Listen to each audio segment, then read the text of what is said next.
Hello,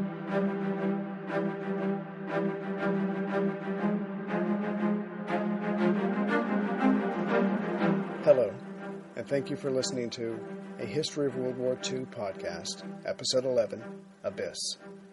First off, I'd like to thank Michael Duncan of the History of Rome series on iTunes for some technical help. If you haven't checked out his podcast, you certainly should. You can search Michael Duncan or the History of Rome, and it's really one of the best that's out there. I wish I could say that I was going on one of his History of Rome tours next year. But if I get half the numbers that he does as far as listeners, I would be happy to arrange something. I'd love to go to Europe, England, probably North Africa, and maybe as far as Moscow, and then set up something in the Asian theater as well. So, fingers crossed on that. Benito Mussolini met his last mistress in September of 1933 in Austria. Her name was Claretta Petacci. She was 21 and he was 50. She had told him that she'd always wanted to meet Il Duce. He was flattered, got her phone number, and called her 3 days later. She came over, and by most accounts, the affair started pretty much right away. But this was Italy, with the Vatican nearby, and she still lived at home. So she would come over when she could, and they kept it as discreet as possible. She did get married in June of 1934. He certainly didn't leave his wife, and she, carried on with her life. And by 1936, her husband was sent to Japan as a minister or a representative, so he was out of the picture. Years later, looking back on the affair, Mussolini said that he still thought that young women were good for a man's body, but not for his soul, and that really only women enjoyed sex. As far as politics in Italy, there was a new party secretary, Stresa, and he was taking more power, arresting or demoting more established fascists, basically carrying out his own subtle little purge, but Mussolini did nothing. He was either distracted by Claretta or by Adolf Hitler, or probably both. His plate was certainly full. Italy still supported the Croat fascists, the fascists that actually killed King Alexander of Yugoslavia and the French foreign minister during a meeting. Italy also supported the generals of Spain ever since 1931 when the monarchy had been kicked out. But in general, when it came to foreign policy, Mussolini's eyes were focused on Ethiopia. They had been since 1931, and Mussolini was on again, off again about it. There was a precedence for this. In 1896, Italy had tried to invade Ethiopia. They'd got as far as one of the border towns, Ottawa, but were pushed back, and there was a lot of Italian casualties. So in some ways, you can think of that as their Vietnam. Whatever they thought about that, it was pretty brutal. They didn't like to think about it, and they just wanted to pretend it never happened. Now, Mussolini, being the cynical, realistic person that he was, knew war was coming. He had to adapt to the idea that European politics from 1933 to 1939 was pretty much all about German rearmament. Everybody was reacting to it, and he had to as well. Hitler talked about peace, but it was obvious to Mussolini that it was all lies. Now, before Hitler came along, Mussolini was the bad boy on the scene. You had all these pasty, weak prime ministers, and then there was Mussolini, this man of action, dressed in dark colors, making bold statements. And he was dark. He was kind of scary. He was a little bit sexy. But then in 1933, Hitler comes along, and Hitler represents true evil, a real threat to stability, a real threat to peace. And at this time, the European powers just didn't have any time to placate Mussolini or his ego. They really had to focus on Hitler because something was happening there. Mussolini guessed he had until about 1937 to get what he wanted before Europe was in total chaos, which wasn't a bad guess. Like Giolitti, the Prime Minister Giolitti before World War I, when they took Libya in 1911, Mussolini wanted to get Ethiopia before it was too late. So by February of 1934, he's back on the Ethiopian bandwagon. Mussolini had to be honest with himself, looking at a map. Italy was certainly the least of the great powers, and they had to get land while they could. But after the Dollfuss affair in July of 1934, he was back off of the situation because he was focused on the Brenner Pass. But then Mussolini noticed that Hitler was not only not punished by the League of Nations, but the League of Nations, again, believed him in his speeches about peace and about being innocent of any wrongdoing and his desire for peace and anything he could do to help. But what shocked Mussolini most was after he moved his troops to the Brenner Pass, Even though he got the thanks of France and Austria, the English papers for some reason denounced Mussolini and said he was no better than Hitler. And of course, if you know anything about Mussolini, there was a huge difference between the two. Mussolini saw himself as cosmopolitan, worldly, complex, and he saw Hitler as one-dimensional. So that really hurt. So he began to stir.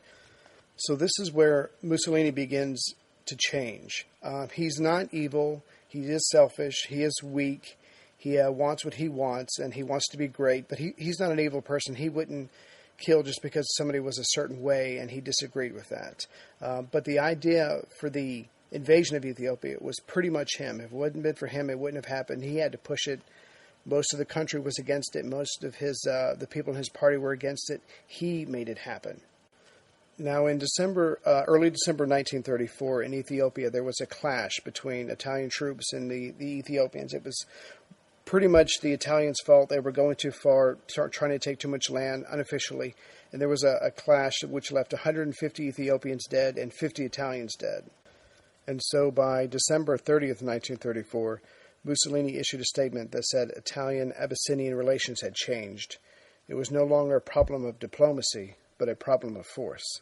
And keep in mind that Ethiopia used to be called Abyssinia. Through his intelligence, Mussolini knew that the emperor of Ethiopia, Haile Selassie, was just a little too good at centralizing the country. He was bringing it all under his control, which would make the country harder to take in a military crisis because it would be more organized. So Mussolini knew that time was working against him. So he started working to get the pieces in place. Italy was getting along with France and checking German aggression. And Mussolini liked the idea of the Japanese, what they did in China. There was no declaration of war. They just moved in, and when their troops were attacked, they said it was a defensive struggle, which Mussolini was planning on doing. But if there was going to be a war, it was best if it was over with quickly, which is, he knew, what Hitler was counting on in Austria. Now, Italy already controlled the area around Ethiopia. They had Eritrea in the north and Somaliland in the south, and they would use that as staging points for their invasions. Mussolini knew it would soon be time to get the propaganda machine getting people ready for war. Now, Rome occupying land is obviously a very old story, but this would have a fascist version to it. The occupation would be wearing a fascist black shirt. It was a chance for the younger fascists to show the country and Mussolini what they were made of, because Mussolini knew he wouldn't be around forever. He told his generals he wanted 300,000 fully armed men for the invasion. But somehow he gave surprisingly little thought to the details, to the cost, to the effect on the economy, or even what to do with the land once they had it. And because this was his plan, since he wasn't thinking the details through, the others working with him didn't think it through either. The Ground Council was not asked for advice. They were not asked to give any assessments. Even his old lover heard rumors and came to talk to him, Margherita Safati, and she had no effect on dissuading him. Throughout the 1930s, all the economic news for Italy was bad, just like for everyone else. The stock market was down a third, gold was leaving the country, production was down, skilled foreign workers had left, unemployment was high, and tourism was down. But in the face of all this, there were still reports going out that Mussolini was an economic genius where thought and action were one. He could take care of everything. Now, the fascists never controlled the economy like the Nazis did. The Italians had the dopolavoro, which could be compared to the strength through joy, except for these activities through this organization were actually wholesome. They were healthy. There was a lot less propaganda. And actually, after the war, the people were thankful for it and they missed it. And Mussolini got the idea from an American businessman. And Mussolini knew that the war would hopefully distract the people from the economic troubles. They did things like public works. They drained the Pontine marshes and other marshes. And, of course, with Mussolini, there was a great quote. The quote was, "To reclaim the land, and with the land the man, and with the man the race." He was always good at that. But the peasants, mostly in the South, were not impressed. For some of them, fascism still hadn't touched their daily lives. And it's kind of ironic that Mussolini, who was a good writer, but was a great speaker, that his talents were wasted on the Italians.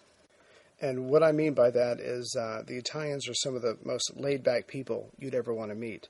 I took my honeymoon in Rome in 2002 for 11 days, And they're pretty much all about living life, being with friends, having lovers, and hanging out and just spending time together, and just to get up tomorrow and do it again. I think there's a quote that says, Americans live to work and Italians work to live. And by the time I came back from the honeymoon, I was as mellow as I'd ever been. I wasn't taking too much seriously. Of course, being back in the States after 24 hours took care of that, but it was a great time, and I wish I had that mentality all the time. So Mussolini compared all his modernization and activity with the Ethiopians. He said they were backward people, and they needed a firm hand. So he started conscripting for his army. But again, ironically, like the Piedmontese mountain people who had pretty much been untouched by fascism, when they were in the army, they had got to eat meat. Not for the first time, but they rarely had it. And so for them, being in the army was paradise. So his people weren't as advanced as he thought they were. He was able to conscript from the Fascist Youth Party because that was the entry point for any career, just like what the SS did in Germany. You had to join them in order to get a leg up in work and government.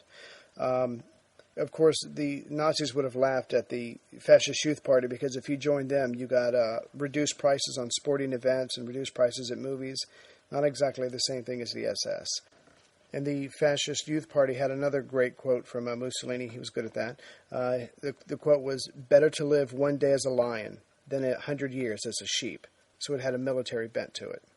Now, because of this building crisis, Italian-Franco relations were becoming strained. So the French Foreign Minister Pierre Laval came to see Mussolini in January 1935. Privately, according to Mussolini, France gave him a blank check to do whatever he wanted in Ethiopia, if just because he was helping France check German aggression. But Mussolini wanted more. He wanted a signed document. He wanted to be able to say it. So he told the French that he would sign a anti-German pact if he was given a free hand in Ethiopia. But it still didn't work. They said no. He tried to bribe some of the pro-fascist French press to say nice things, but that didn't work either. And why this is going on, Mussolini knows that England is trying to placate and appease Hitler and his lust for conquest. I think the British plan at first was to give him a little of something so he wouldn't take more. But Mussolini was wondering, why wasn't anybody trying to appease him? Wasn't he worthy? Wasn't he feared? And the answer was not really, especially compared to Hitler. Mussolini knew that the British Navy alone could block his plans in Ethiopia. They certainly had the forces right there just to make sure that none of his ships got through. So he had to sound the English out. So he had his minister talk to the British once again and say, hey, France is okay with this, how about you? But England was very vague. They wouldn't say anything. The minister said it was hard to pin them down like the English fog. And he knew that England was solely focused on Berlin. At this, Mussolini was very cross and he was very hurt. And he knew that he was losing his place in international politics. So Mussolini told General de Bono that he would be the commander-in-chief of all the Italian forces in East Africa and to be ready in September or October to launch his invasion. And that's how you know when someone's serious. When they put someone in charge, that means they're pretty much ready to go. General de Bono would have under his command 9 divisions and 3 corps. The 1st Corps, the Italian 2nd Corps, and the Eritrean Corps. General Rodolfo Graziani was de Bono's subordinate. He would be the commander-in-chief of the southern forces in Somaliland. By April of 1935, England and France want to formalize their pact against Germany with Mussolini. In hindsight, it looks like England and France was using Mussolini. And they all gather at Stresa in Italy, so it's called the Stresa Agreement. Mussolini was there with the French Foreign Minister Laval, the British Foreign Minister Simon, the British Prime Minister MacDonald, and the French Prime Minister Flandin. And before they arrive, Mussolini sees this as his opportunity to again get them to agree to let him have Ethiopia. So they're on their way, and Mussolini pulls one of his old tricks. He writes an article in one of the newspapers in Italy, and he states that 1, Germany must be declared for what it is, a rogue nation that wants to conquer. 2, France needs to appreciate Italy's friendship. And 3, England must understand the state of mind of the continental Europe. So they discuss things for 2 days, and they finally sign a document making it official. Their desire for peace, their commitment to the League. In the end, Mussolini didn't get what he wanted, and the relationships between them were becoming more frayed. If Hitler had known this, he would have smiled. And Mussolini walks away from this further emboldened to take Ethiopia. He knows now that those two countries need him, so he should pretty much be able to do what he wants and get away with it, because friends don't tell friends no. So in April of 1935, the buildup of the Italian Royal Army and the Royal Air Force is in earnest.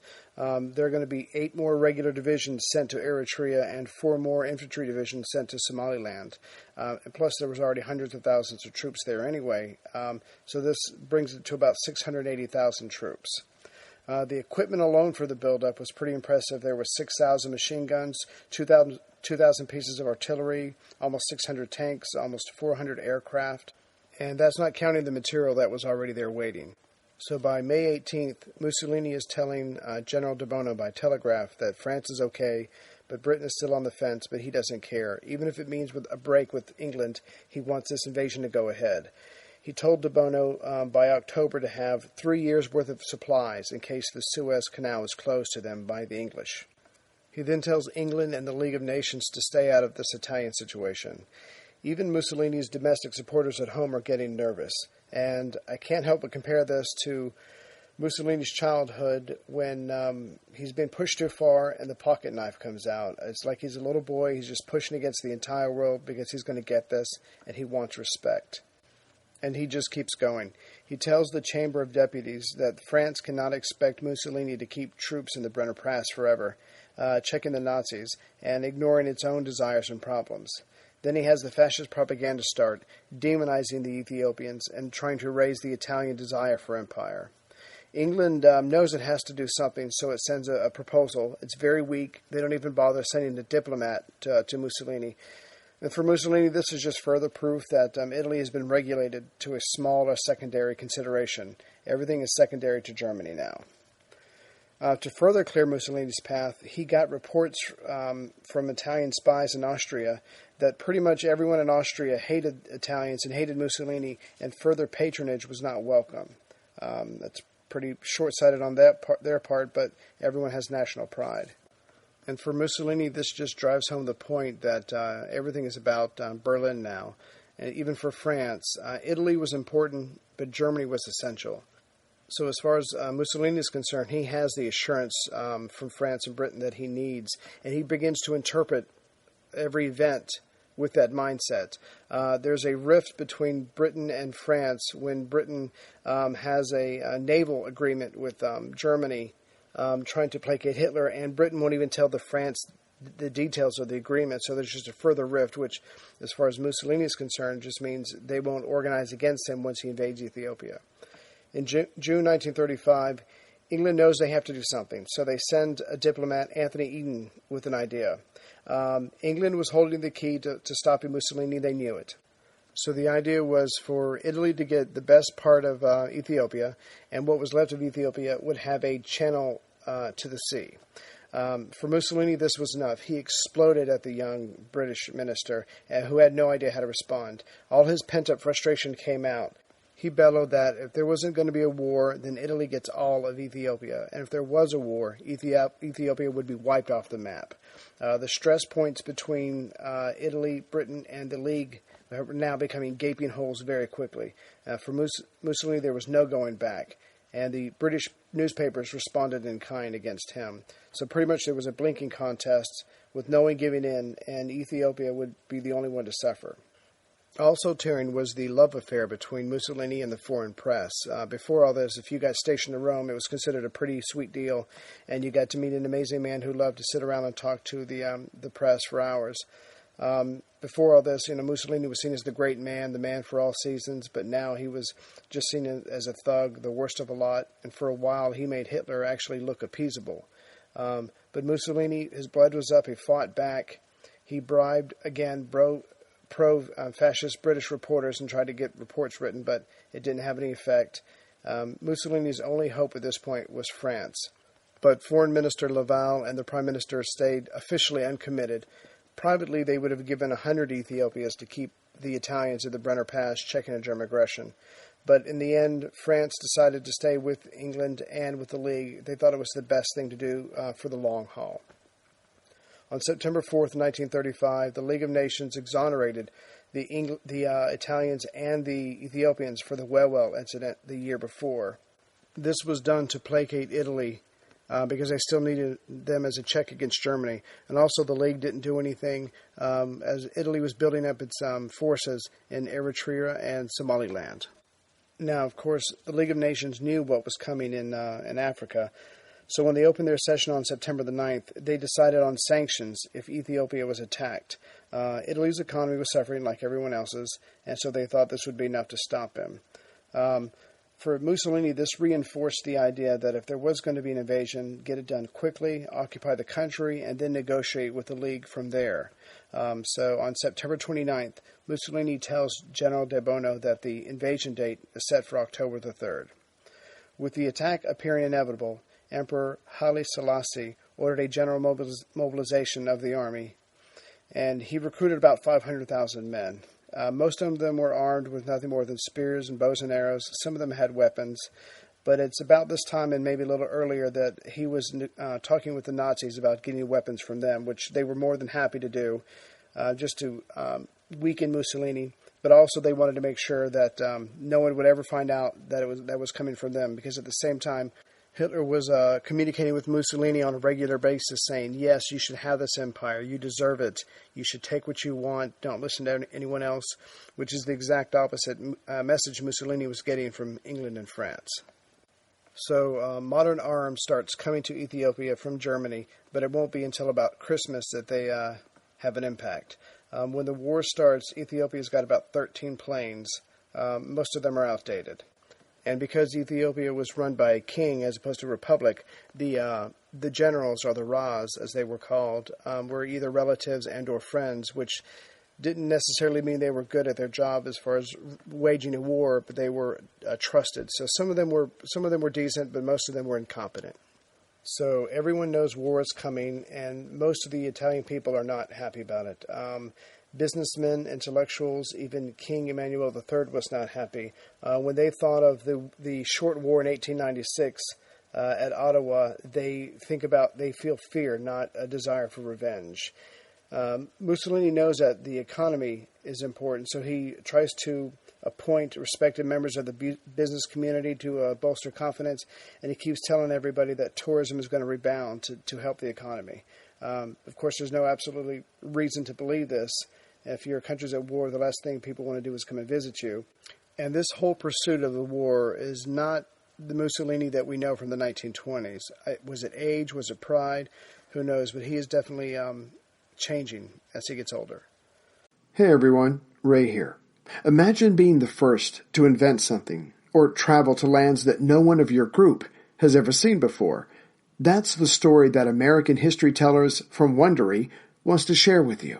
Kind of like the original Star Trek, President Thomas Jefferson in 1804 hired Meriwether Lewis and William Clark to head west into the great unknown, the undiscovered country, to find an all-water route to the Pacific Ocean. And though they did not find that waterway, they did come across and record previously unknown plants and animals, not to mention coming into contact with deadly diseases while surviving harsh weather. And as they made their way west, it would be the Native Americans in the Rocky Mountains that were stunned to see white men for the first time. But getting to the Pacific and back would take all their skills and strength, not to mention a huge chunk of luck. And of course, one young native lady called Sacagawea, who saved the explorers' journals from a raging river and kept them from starvation, all the while carrying her own baby. Follow along as the American History Tellers unfolds the story of these two men, their trials of facing mountain ranges, grizzly bears, and hostile natives. But more than discovery, their expedition was about who owned the American Northwest. All this and more is covered by the prolific and ever-engaging Lindsey Graham as he takes you along the imperfect paths ever westward, right alongside Lewis and Clark. So join American History Tellers as they investigate how bravery, leadership, and luck helped these adventurers overcome impossible odds. Listen to American history tellers Lewis and Clark on Apple Podcast, Amazon Music, or you can listen ad-free by joining Wondery Plus in the Wondery app. So, precisely at 5 a.m. on October the 3rd, 1935, General de Bono crossed into the Ethiopia, and without a declaration of war. In response to the Italian invasion, Ethiopia declared war on Italy. Now, right away at the beginning of the campaign, the Italians have trouble. On their side of the border, the roads are paved and everything's fine, but as soon as they go into Ethiopia, there are no paved roads. It's mostly just very vague paths. They do the best they can, and the city of Ottawa that they had trouble with in 1896 is bombed. The first thing they wanted to do was break the curse of 1896. Back in Italy, Mussolini is all over the place diplomatically. He's still open to a bargain. He lets England know that Italy wants to be the natural partner against Germany. France tries to pressure Emperor Selassie to agree to something like having Italy have a mandate over Ethiopia, but the plan comes to nothing.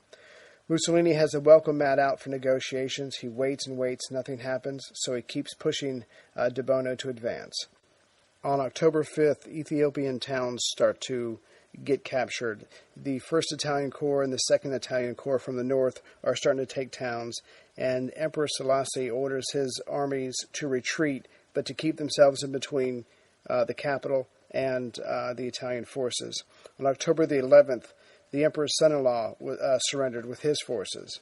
And trying a different track, on October 14th, de Bono issued a proclamation suppressing slavery. But then he says, however, I am obliged to say that the proclamation did not have much effect. The Ethiopians themselves attempted to abolish slavery for a long time. And so the slaves, once they were freed, went to the Italians and said, who's going to feed me now? So that didn't work very well. By October 15th, de Bono's forces had advanced to Ottawa, the city that they were so worried about, and were able to take it because it was bombed. And very soon they were able to take the holy city of Axum. General de Bono entered the city riding triumphantly on a white horse, but his entry was ruined by his Italian soldiers who had looted the obelisk of Axum. So de Bono's advance continues slowly, methodically, but Mussolini was starting to feel the diplomatic pressure at home. He wants this to be hurried and wrapped up. Some more towns are captured, but Mussolini's had enough and he's ready for a change of command. On November the 16th, de Bono was promoted to the rank of Marshal of Italy, but by December he was replaced with another marshal, Pietro Badoglio, because de Bono was just being too slow. He didn't have the killer instinct or how to follow up on a success. Badoglio did not have that problem. But Emperor Haile Selassie decided to test the new Italian commander with his own offensive, and now he had some German armaments coming in. And what's going to become known as the Ethiopian Christmas Offensive had the plan of splitting the Italian forces in the north and then trying to send someone to invade Eritrea. So Ras Samum was in the center with about 70,000 men. Ras Iru had about 40,000 men on his left, and Ras Mulugete had about 80,000 men on his right. So these three armies are the only thing between the Italian armies and the capital of Ethiopia, Addis Ababa.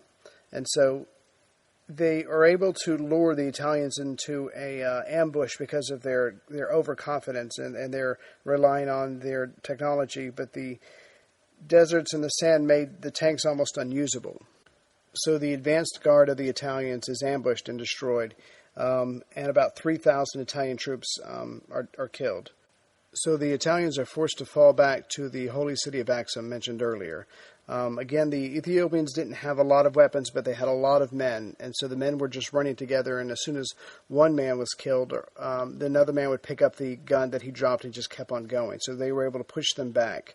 In November, the League of Nations condemned Italy's aggression and opposed the economic sanctions.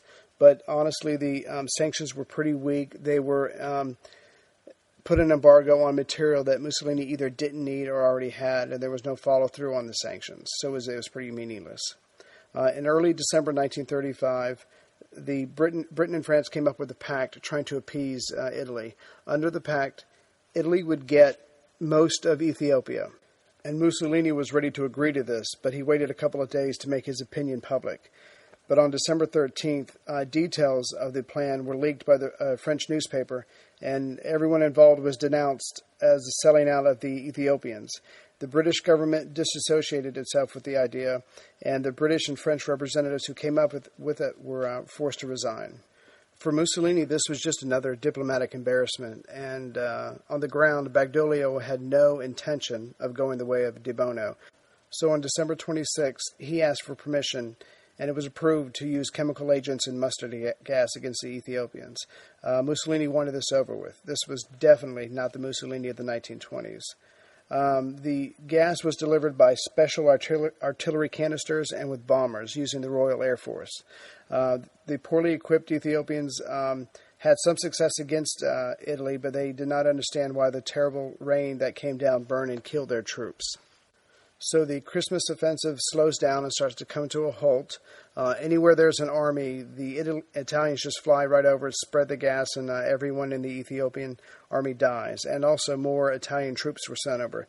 The Italian 3rd and 4th Corps were sent to Eritrea in early 1936. So on January 20th, 1936, the Italians resumed their northern offensive. And the way it was working now was the Italians would move forward, they would meet resistance, stall the Ethiopians, the planes would fly over, spray the gas on them, and pretty much wipe them all out, and then continue on. So in early 1936, Emperor Selassie starts letting the world know what the Italians are doing with the gas. But again, no one's doing anything about it, so the Italians keep doing it. In early February, the Italians capture more cities, and one of the armies mentioned earlier, under Ras Mulugeta's, was destroyed. And that was pretty much through the use of gas. The Italians lost about 800 men, and the Ethiopians lost about 6,000 men. In late February, the two other armies under the Razas were destroyed, again with poison gas. Another army is put together, but that is destroyed in early March. And at this point, it's clear there's no tactics, there's no strategy, there's no counter thrust. It's pretty much whenever the Ethiopian troops were together, they were bombed from above and they all died. So by March 31st, 1936, the Italians are almost at the capital, and the emperor puts together one more army and leads it himself. The Italians are entrenched, they have their defenses up, and just out of sheer desperation, Selassie just launches one attack after the other. The men are running at the Italians, the men are riding their horses, and they just get shot down before they get anywhere near the Italian line. And they just did this all day, just one launched attack after the other. And then the exhausted Ethiopians withdraw. But then the Italian Royal Air Force finishes off what's left of Haile Selassie's army with mustard gas. So the Italians suffer about 400 casualties, and the Ethiopians suffer about 11,000. And on April 4th, Haile Selassie looked on despair at the horrific sight of the dead bodies just covering the ground. And there was a lake nearby, and just everything in the lake as well was dead. It was just a horrible sight, and it would be one of the last things for him to see before he was forced to leave the country. For the war in the south, from Somaliland, it was pretty much the same thing. The Italians had some initial success. The Christmas offensive comes, and they're able to push the Italians back. But then the Italians start using mustard gas, and pretty much all of those Ethiopian armies are wiped out. On May 2nd, 1936, Graziani, who's the leader of the army in the south, finds out that Haile Selassie is on a train leaving, and he asks for permission to bomb the train and to kill him. But Mussolini, a little bit more like his former self, refused the request. So Emperor Haile Selassie he's in exile. He goes to England, and Badoglio's forces march into Addis Ababa on May 5th, and they restored order. So during the war, Mussolini's international image just suffered, and Hitler was the only one saying to him that he was right to do this. He supported him. Everyone else was condemning him. So it's natural that Mussolini began to move closer towards Hitler and viewing him in a different way. And it wasn't too long after the war that Mussolini was openly talking about a rapprochement with Germany. And on May 9th, 1936, Mussolini announced that Italy finally had its empire, even though it wouldn't last very long. So back in Rome, King Victor Emmanuel III in the Quirinal Palace would let the people cheer him, even though he had nothing to do with it. And he certainly didn't make any announcements. That was pretty much for Mussolini to do, and he knew better. So he would come out onto the balcony, and the people would shout, Imperatore, Imperatore, salute Imperatore, and he would just stand there and wave his hand. Of course, most people wanted to see Mussolini, so he would come out on his balcony, and he proclaimed, during the 30 centuries of our history, Italy has known many solemn and many memorable moments, but this is unquestionably one of the most solemn, the most memorable. People of Italy, people of the world, peace has been restored. And the crowds, of course, didn't want to let him go. He was recalled back 10 times to the cheering and waving fans of the empire. And this lasted for days.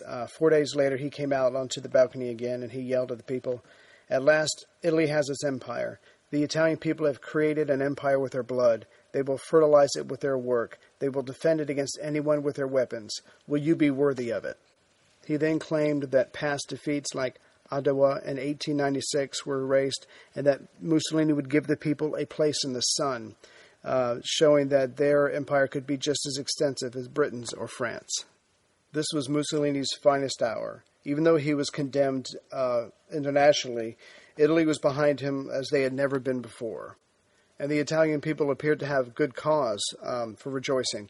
Italy had gained a vast territory with untold mineral riches. Fascism in Italy was never so popular, and the shouts of military victory drowned out the grumbles about the economic problems they had.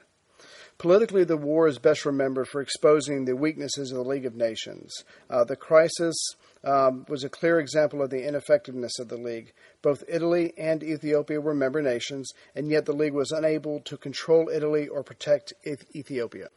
On May 4th, 1936, Emperor Haile Selassie was sailing to England via Gibraltar, and he sent a telegram to the League of Nations. He said, "We have decided to bring to an end the most unequal, most unjust, most barbarous war of our age, and have chosen the road of exile in order that our people will not be exterminated, and in order to consecrate ourselves wholly and in peace to the preservation of our empire's independence.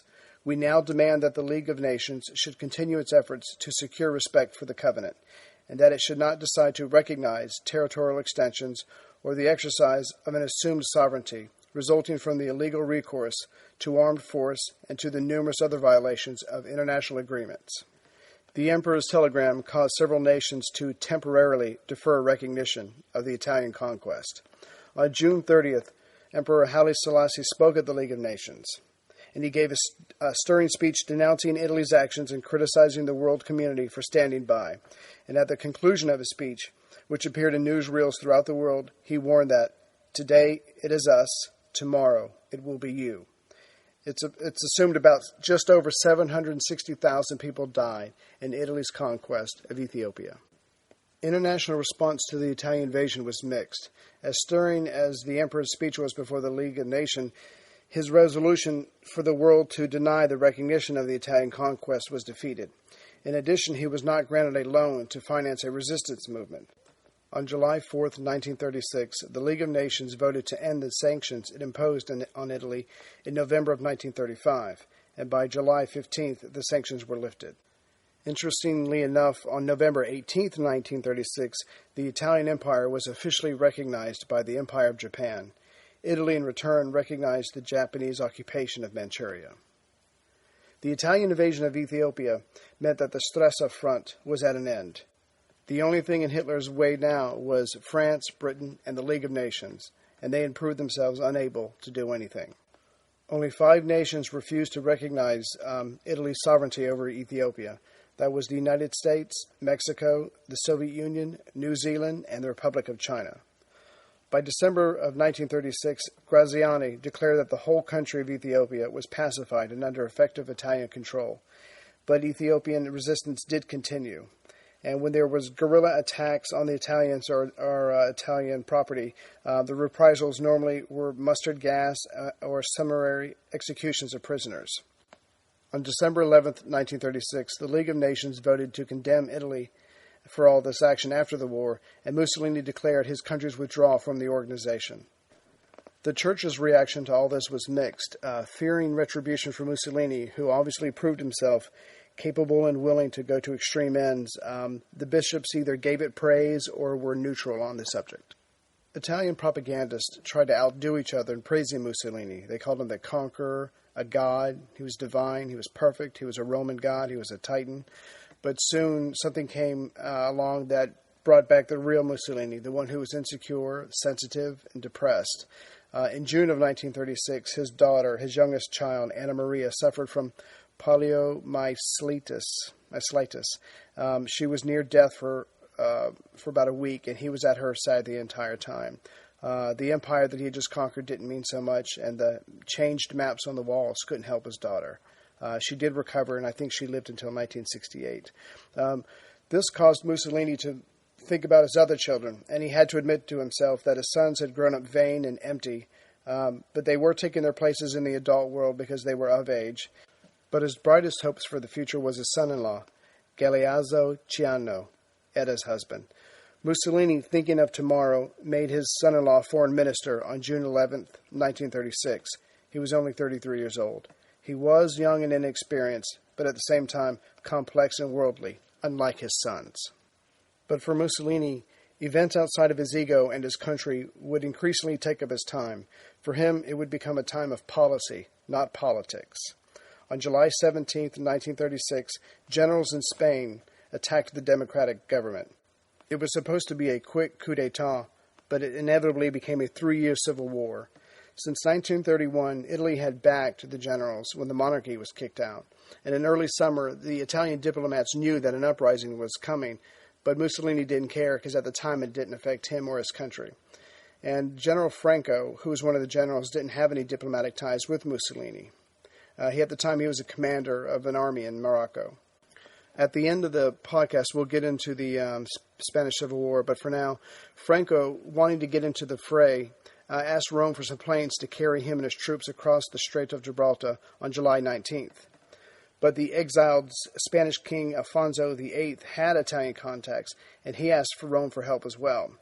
So Rome told Franco no, but the new foreign minister, his son-in-law, Ciano, wanted cash for the planes, which showed Hitler was learning something.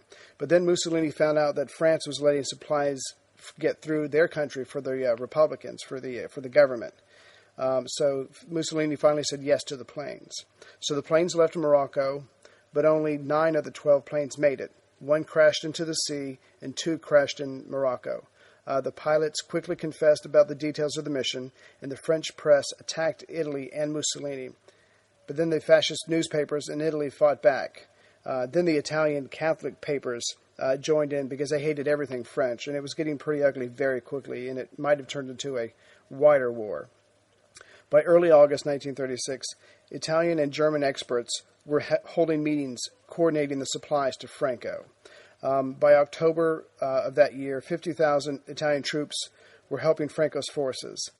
No one gave more to the nationalist effort than Italy, and Germany was in second place, and together they pretty much determined the outcome of the Spanish Civil War. Now we're going to go back a bit and focus on Hitler. At the outbreak of the Ethiopian War, Hitler brilliantly saw the possibilities and explained them to his generals. He said either Mussolini gets tangled up in Africa, which would make him weaker for Austria, or he wins, and if he does, he breaks with England and France. But either way, it's good for Germany. So he gave weapons to Ethiopia, trying to prolong the conflict. Russia and France, in fall of 1935, signed a mutual protection treaty, but it had not yet been ratified by France's parliament. And Hitler was going to use the ratification for his own ends, so he had to wait out the winter of 35-36. But during that winter, Germany went on with its rearming and training. France finally voted on and ratified the treaty with Russia on February 11th, 1936. So now he had his excuse for his generals, insofar that he needed one. So he told his generals that he needed to fortify the western border with France. He ordered General Blomberg to get ready to move 3 German brigades, which was about 12,000 men, across the Rhine bridges on March 7th into the demilitarized zone. This zone had no German army or infantry or anything in it since World War I. And this was part of the Versailles Treaty, but not that Hitler feared that, but he did fear the 100 divisions that French had under arms ready to go at any time. So he told the the German officers that once you cross the bridge, if France does anything, if they move any troops into the area, to turn around and come right back across the bridge. It pretty much would have been the end of Hitler's government, but he was willing to take that chance. The French had an idea of what was happening through their minister. He had pretty good contacts in Germany. And months earlier, the French military asked the French government what they should do in that case. The government just said that they would take it up with the League of Nations. So at 10 a.m. on March 7th, the troops have crossed the bridge, and the German foreign minister, Neurath, called in the ambassadors to France, Britain, and Italy, and he denounced the Locarno Treaty, but said he had plans for a new peace plan. Later that day, Hitler was in the Reichstag and said that Germany only wanted peace. It had no territorial demands. It was only going into its own territory, and it was willing to sign a non-aggression pact with anyone. But even with this move, the German High Command was getting nervous. The French government asked the General Staff for options. They wanted action. But the French military made excuses. It said there's no such thing as a partial general mobilization. We either go all the way or we don't. And, of course, they didn't want that. General Gamelin of the French staff did concentrate 13 divisions. We're talking a lot of men here. But that was only to reinforce the Maginot Line, as if Germany could possibly invade France with 12,000 men. But even this movement of the French military scared the German High Command, and they wanted to withdraw. So Blomberg and Jodl went to Hitler, and Hitler flatly said no. And then the generals asked Hitler to say he would not fortify the demilitarized zone, at least soften the blow. Maybe France won't do anything. But again, Hitler said no. He was bluffing, and he was going for it all. On March 11th, 1936, the French were still trying to do something in reaction to the Germans putting their military into the Rhineland, which is right up against the border with France. The minister flew to London and talked to the British about a combined military counteraction in the Rhineland. Britain said no. Now, the French could have easily pushed the Germans out of the Rhineland, but they wanted a partner in this. They didn't have the will to do it alone. But as the British reaction was pretty much summed up by one of the House of Lords, and he said, Germany is only going into their back garden. So the Locarno Treaty said that France was entitled to take action against Germany for breaking the treaty, and Britain was obligated to help them. But Britain let themselves believe Hitler's latest peace speech, and Britain pointed out the details to France about Hitler's plan, that he was willing to sign a non-aggression pact with anybody, and he was willing to demilitarize both sides of the German-French border, which of course would have meant the Maginot Line, France's only defense against a German invasion, and there was no way France was going to give up the Maginot Line. So Britain asked France to go along with Hitler's plan of peace. France said no, so Britain said no to helping them, so they could blame each other, and nothing was done. As you can imagine, at home, Hitler was more popular than ever.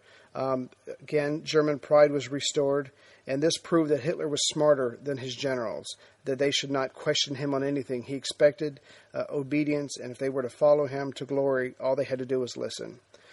So Britain was in Never Never Land, and France was tearing itself apart. The conservatives and the liberals weren't sure what to do about Germany. Instead of coming together and facing Germany, they fought each other. And, of course, all this unfolded under the watchful eyes of the Eastern powers, like Russia, Czechoslovakia, Romania, Yugoslavia, and they saw the hard reality of the situation. If France would not fight for the Locarno Treaty, a treaty it helped create, and Germany was rearming and building its western wall, which would keep the French out of Germany, that would allow Germany to attack in the east with very little reinforcements in the west. They would be able to focus on the east. And again, they all just shook their heads that 100 French divisions were afraid of 3 German battalions. I mean, it was just overwhelming odds. So after the Rhineland occupation, King Leopold of Belgium withdrew from the Locarno Pact because it was useless, and he adopted a policy of strict neutrality, hoping never to upset Germany. So as far as the Locarno Pact is concerned, Italy's out of it, Belgium is out of it, Britain and France are fighting, and everything is just falling apart. Now, concerning Austria, after Dollfuss was assassinated, he was replaced by Kurt von Schuschnigg, and he knew that he needed to appease Hitler in order to survive. He didn't want to do anything to give Germany any excuse to invade Austria. He took to heart Hitler's peace speech on May 21st, 1935, when Hitler said he had no interest in Austria. Germany was glad that France, Britain, and Italy had renewed the Stresa Accord. But then, of course, everything fell apart. Italy was focused on Ethiopia. There was also a break between France and Britain. And then after the Rhineland occupation, Dr. Schuschnigg wanted a new deal with Germany. So he started talking to Papen, the German minister in Austria. And the result was a new agreement, July 11th, 1936. Papen had made this up. He didn't consult Hitler. He wanted to surprise him with it. And in it, the agreement would say that Germany would not interfere in Austrian affairs. It reaffirmed its independence, but there was a secret clause, of course, and which had amnesty for Nazi prisoners and appointed Nazis in Austria to political positions. So basically, it was massive appeasement on Schuschnigg's part. Papen typed all this up and he sent it to Hitler, and he called Hitler on July 16th, and Hitler just exploded. He said he did not approve it. He did not approve the terms of the accord, and he wanted a free hand when it came to Austria because he had other plans. But it did show Hitler how far Schuschnigg was willing to go, and Papen almost got himself killed again. Hey everyone, Ray here. Let me tell you something you already know. All those free trial subscriptions you see all over the place that look so tempting, well, they renew without your consent. Why? Because they can, and because businesses are counting on you to forget about that one time you clicked yes on something, and they will just keep pocketing your money. But here's the part you may not know. There's help for that, and its name is Truebill. Truebill is the new app that helps you identify and stop paying for subscriptions you don't need, want, or simply forgot about. Because companies make subscriptions hard to cancel, Truebill combats that by making their process incredibly simple. Just link your accounts and Truebill will cancel your unwanted subscriptions in one tap. And on average, people save up to $720 a year with Truebill. Don't let the corporations continue to nickel and dime you to death. And with Truebill, your Truebill concierge is there when you need them to cancel an unwanted subscription, so you don't have to. And Truebill has made my life so much easier, finding subscriptions that I totally forgot about, which left me saying, I love Truebill. So join me and 2 other million users who have saved over $100 million. Or like Matthew B., who says, in a matter of seconds, I saved $666 for the year on my DirecTV bill, saved $120 for the year on my SiriusXM bill, saved $840 a year on car insurance. So please support the show and do something smart for yourself. Don't fall for subscription scams. Start canceling today at Truebill.com/World War II. Go right now, Truebill.com/World War II. It could save you thousands a year. Truebill.com/World War II. So on July 16th, the Spanish Civil War starts. Hitler calls in Goering and von Blomberg to arrange support for Franco. By the time it's all over with, Germany gives about 500 million marks in material to Franco. And when Franco wins 3 years down the road, France is going to be surrounded by the third non-republic country, which for some reason leads France to just tear itself apart even more instead of coming together. In Berlin on October 21st, 1936, Italian Foreign Minister Ciano and German Foreign Minister Neurath signed a secret agreement that Italy and Germany would have the same foreign policy. November 1st, 1936, Mussolini gives a speech in Milan, and then he refers in very general terms to the agreement, and he says that the agreement constituted an axis on which other European countries may work together. And of course, the name was born for the partnership. By November 25th, 1936, Germany had signed an anti-Contern pact with Japan. They were trying to use it to be popular by fighting communism, but of course there was a secret agreement that if either one was attacked, the other would come to their aid and attack the Soviet Union. And again, the winter of 1936-37, Germany spent its time rebuilding its army, blooding its troops in Spain, and testing its pilots and different techniques and materiel. Now, in May 1937, Hitler watched with interest as the British Prime Minister Stanley Baldwin retired and was replaced by Neville Chamberlain. And Neville Chamberlain claimed that he wanted to come to a final understanding with Germany. Germany casually said that they would ask for colonies and freedom to act in the East, and that would make them happy. But in September, Mussolini was invited to Germany by Hitler. He wasn't going to try and talk him to anything. He simply took him on a world tour of Germany, took him everywhere, showed him all the armaments, he told him the size of the army, everything. And Mussolini walked away impressed, and he knew that he was going to tie his fate to Germany, because Hitler knew that Mussolini was always wanting to be on the winning side, and he showed him the winning side. So in November of 1937, Lord Halifax, who's representing Chamberlain, comes to see Hitler. And he made it clear, Halifax made it clear that England wanted high-level talks, no playing around. They wanted a settlement in Europe, and England was willing to give colonies and a certain amount of freedom in the East to Germany. Hitler thanked him and said no for now, which shocked them. He just wanted to see their hand, which they amateurishly showed him. But somehow England walked away from all this and was encouraged. They thought Germany was willing to deal. But days before Halifax even came to the meeting, Hitler had his own meeting with his generals. And that happened on November 5th, 1937. It was a secret conference, and Hitler stated that June of that year, months before, he looked around and he knew that there was no country willing and able to attack Germany. Germany was safe. He had a detailed plan drawn up, and the threat assessment was zero. France had the army, but not the will. Britain had the money, but not the army or the will, so they were safe. It was now time for Hitler to tell his secret plans to a select few, and those present were Blumberg, the Minister of War, General Fritsch, Commander-in-Chief of the Army, Admiral Raeder, Commander-in-Chief of the Navy, General Goering, Commander-in-Chief of the Air Force, and Baron von Neurath, the Foreign Minister. The meeting lasted from 4:15 to 8:30 p.m., and Hitler considered this so important what he was saying that if he died, he wanted this to be his last will and testament. History had shown Hitler that all the land worth having had been taken, and he didn't care about colonies except maybe for material. The land he wanted for his Germans was in Europe, in Central Europe, Lebensraum. But of course, when Hitler said it and talked about it, it took on a mystical connotation. The land that he wanted was to be in the East. They were to wipe out the Slavs, which controlled most of that. And that is where Germany needed to expand. That was their destiny, and it was his destiny to lead them. So he pointed out three possible scenarios for when Germany could attack, who they could attack, and where they could attack. And for now, his immediate goals were Austria and Czechoslovakia. He was certainly willing to go to war with Britain and France for Austria. Of course, the generals in the room looked at each other with great concern.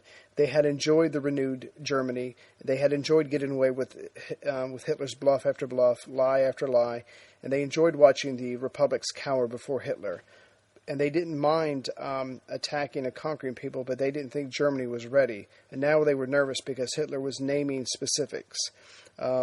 They were paranoid that they could lose everything and go back to the political and military situation like right after World War I. Germany would be isolated, it would be weak, and it would be vanquished. So after this meeting, Blomberg, Fritsch, and Neurath decide that they have to do something to make Hitler see the light before it was too late. So this episode goes until the end of 1937, but we'll cover the Spanish Civil War up to that point. And this, of course, this gave the Nazis and fascists a chance to test their weapons, test their tactics, and bloody their men to get ready for the future. The Spanish Civil War was from July 1936 to April 1st, 1939. It was supposed to be a quick coup d'etat by the generals in the army. It didn't happen because of certain resistance around Madrid. So it ended up splitting the country. So in general, even though it was a very confused and confusing time, think of Spain split down the middle, and there'll be maps on the website and on the podcast. And the right-hand side was controlled by what we'll call the Republicans, even though they weren't very Republic. And the left side was controlled by the Nationalists, and they were also getting help from Portugal. Now, the Soviet Union is going to help the Republican side. One, they're not going to offer too much aid, and they're pretty much going to try to do in Spain what they brilliantly did in China, which is take over both sides of the war, so they would be ready no matter who won. But it didn't work in Spain because the two sides were both comprised of loose confederations of a lot of different groups. The U.S. government offered no official support to either side. although 2,000 Americans volunteered for the Republican side. And the way it started was in 1931, after the revolution, when the monarchy is kicked out, a republic is established. But the republic was very anti-clerical. It was very against the church. And so they were supposed to be all about freedom and rights, but they took away a lot of the Catholic rights. They weren't allowed to teach. They weren't allowed to hold land or have investments. And so a lot of people were upset by that. And then by the election in 1933 to their parliament, the Cortes Generales, the Spanish right won a plurality of the seats, but it wasn't enough to form a majority. So the president didn't invite them to be a part of the cabinet. So there was further tension between the two. The radicals on both sides became more aggressive, and they turned to paramilitary actions. There was assassinations, political violence, general strikes, and a lot of arson, especially of religious buildings. So by the time you get to the 1936 elections, there was a new coalition of socialists, liberals, communists, and they won an extremely tight election. They won 34% of the vote, and the incumbent government won 33%. So, of course, there's no majority, and in the politically unstable environment, revolution is bound to happen. In July of 1936, some high-ranking members of parliament on the right were abducted and assassinated. And at this time, the generals had pretty much planned on staging a coup, but they just used this as an excuse to make it official. They were using this as cover. The leader of the rebellious generals was Jose Sanjurjo, and under him was Emilio Mola and Franco. But during the fighting, Sanjurjo and Mola die, and Franco takes over, and he, like Mao, uses the military to force all the different factions on the right who were loosely fighting for him to accept him as their leader. Now, the League of Nations was unable or unwilling to do anything about this. They did try to put a blockade so no one could go in and control the outcome or contribute to it. But Hitler and Portugal and Mussolini pretty much ignored that. And, of course, nothing happened to them. So France and Britain on their own tried to set up a blockade, which wasn't very effective. And anyway, France was allowing shipments of arms into the Republican side, at least according to the Italians, and that was their justification. Now, Hitler was excited about the possibilities of the Spanish Civil War. Germany had been working on this tactics and strategy since the end of World War I. When you lose a battle, you look at the reasons why you lost. It's the victors who don't change anything.